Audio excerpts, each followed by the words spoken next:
Welcome back to Talk Jamaica here on Talk Jamaica Radio. We are streaming live on talkjamaicaradio.com. My name is Ralston Chamberlain.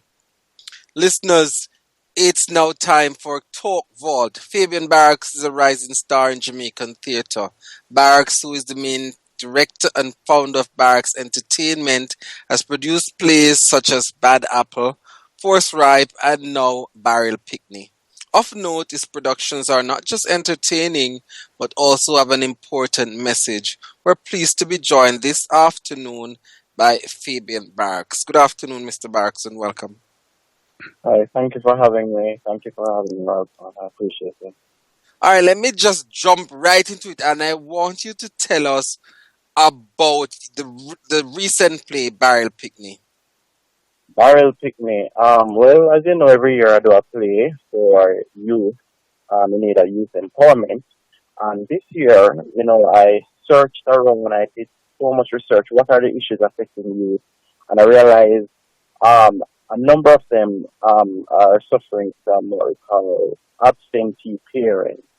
And digging deeper into the situation, I realized that it's not just them not being there, but they actually, a good number of them go abroad to seek better opportunities, whether the farm work or they just run off, as they call it, them just don't come back. And sometimes it spans over years that they leave them as their children, and up to 21, 30 odd year olds who have never seen their mother or father. So I think it was very necessary to dig deep into that situation and showcase on a stage a real life scenario of a barrel child, barrel kidney in the Jamaican setting.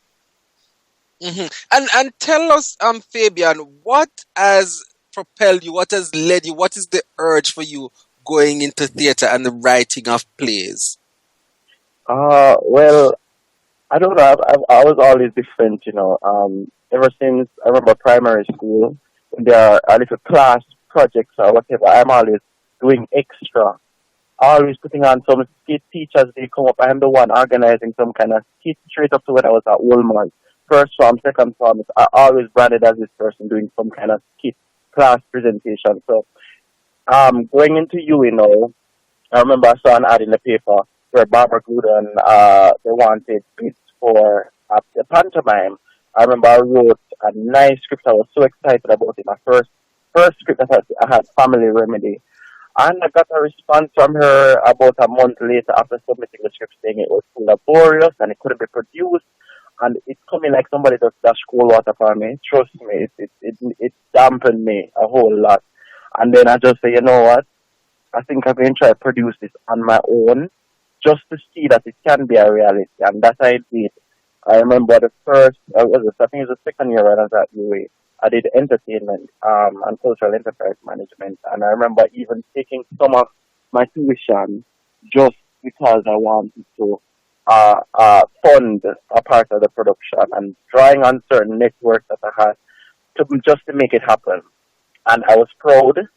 I mean, it wasn't anything that I have now, but just to know that I started at that point was amazing for me.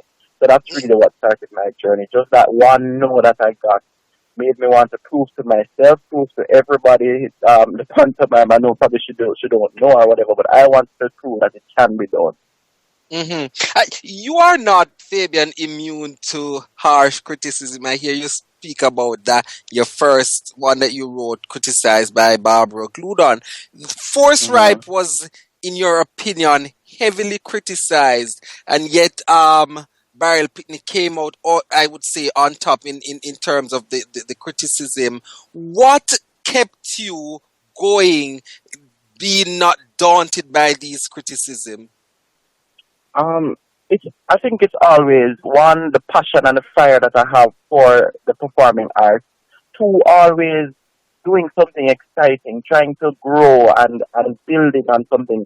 Actually, that same first production, Family Remedy, I don't know if you're familiar with Marcia Rowe. She's one of the Gleaners, reputable critics. She basically gave me a terrible write-up, a big 2-page spread in the paper. Family Remedy misses the spot, and this big giant spot, and I was like, Jesus Christ. just to have this big write up in the Sunday Greener. But then I didn't look at it to say, okay, it's a bad write up. I was like, this is the first time I'm ever in the Gleaner. A big 2-page spread, even if it's bad, it was a 2-page spread with my name, my work.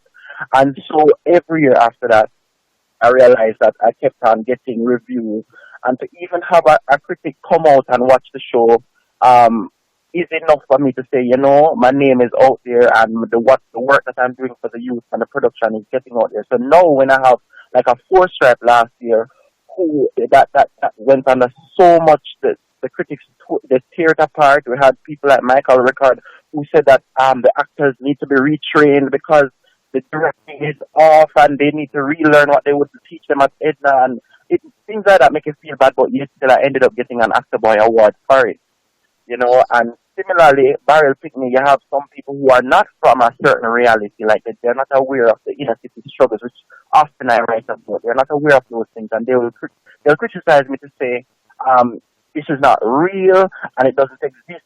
But because of their familiarity, they don't really know. So Barrel Picnic this year, we had last week Monday was a 2-page spread by Marcel again, and it was uh Barrel Picnic is highly entertaining. That was the title.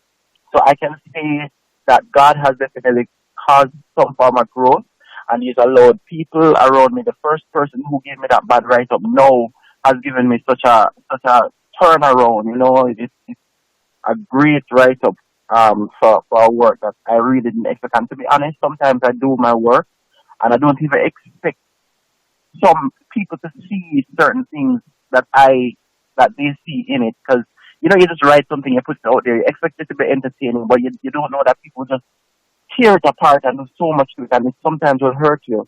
But when you do end up get a pat on the back for something, it makes you feel motivated, like you want to go on and do this. And I'm hoping that this year I can get an Actor Boy Award for it again for Barrel Picnic, because people are saying that it's probably better than 4 Stripe last year. All right. I saw where you post on your Facebook page, Fabian, a comment from someone who came to the play. They actually, Mhm. their mother lives abroad, and she said that she was actually touched by the message in the play. When you Yeah. read things like those, how does that make you feel? Oh my God, trust me. Honestly, I'm not even exaggerating when I say tears come to my eyes. When I write, I think I'm schizophrenic sometimes because I literally go through all the emotions. If I'm writing an emotional scene, I will cry. I will cry. I will just have to stop and can't continue. So it's a lot of deep emotions that go into the actual writing. So when you know that people can connect, and especially youth can feel a sense of connection to my work, it makes me feel good. I remember that same young lady.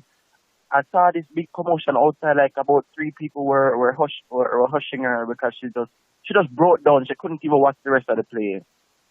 And it was similar when we had the day showings for some of the students. There were a number of them who guidance counselors had to take them aside and just be calming them down, just because they were saying everything that the character was trying to say to their mom on stage. They want to say to their mom now, and they don't have the opportunity. So I feel honored. I feel like it's definitely I'm a vessel, and God is definitely working. I mean, it's not a Christian production, but in order to empower somebody and to see the result that I've seen, I know that it's a purpose that has been achieved. And and Fabian, would you agree with me, or you could share with us whether or not you're growing up, the community from which you would have come from had has anything to impact the messages that you bring out in your plays? Well, to be honest, I'm very, very fascinated by inner city life. I grew up in Corville Gardens. It's not really inner city. It's more lower middle income, I would say. But um, I had at Wolmer's at primary school, I was always surrounded by the inner city people from jungle. So it's like I became connected. Everything that they go through, being at their home with their family, it's like all of that fascinated me. Even to this day, I will take a coaster, I will go downtown, I go market downtown and all of that, because I'm just so captivated by the people. And up to Saturday gone, I went to the market and I was just standing there and looking at some of the vendors and getting some pictures in my head. And those are the things that inspire me and fascinate me because I think Jamaicans, especially from that class, really are they're hilarious and they all have some very some stories that people normally frown upon that need to be told, and I will be the one to tell those stories because they need to be heard. hmm And in an era where we find Fabian, our young people are distracted, they're not focused on what they really want to achieve and get easily distracted. What would be your message to a young person who feel that writing plays, which is a passion they might have, might not get them anywhere? What would be your response to them? I would say no. Look at my life. It's something that it's from passion to profit. I mean, anything you want to do, whether you kick a buckle, any absolute thing, you can put it to good use and find a way to make something of yourself and for yourself. It is achievable.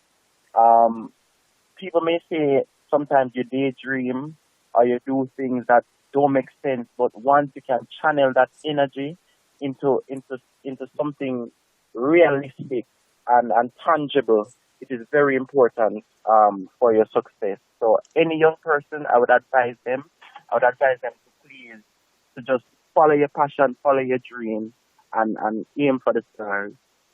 And what more should we expect going forward from Fabian Barracks and Barracks Entertainment? I well, but I started producing one play per year. Since last year, I've actually started with two. I did Saving Grace in December, which is a Christian type of play, and I'm going to continue that now.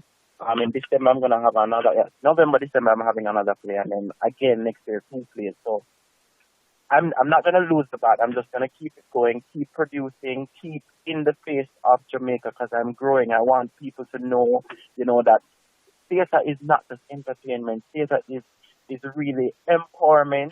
Theater is sending a message and just lighting a fire that people, Jamaicans, everybody can see. This year is a year that proves to me when TVJ is on board and I mean they'll be broadcasting the play live on national TV.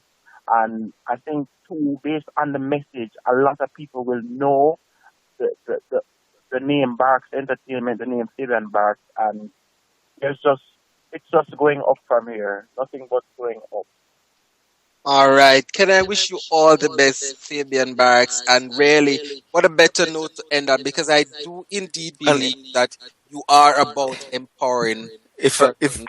if I may, Ralston, I just want to also congratulate Fabian. I know him as a debater, not as a playwright.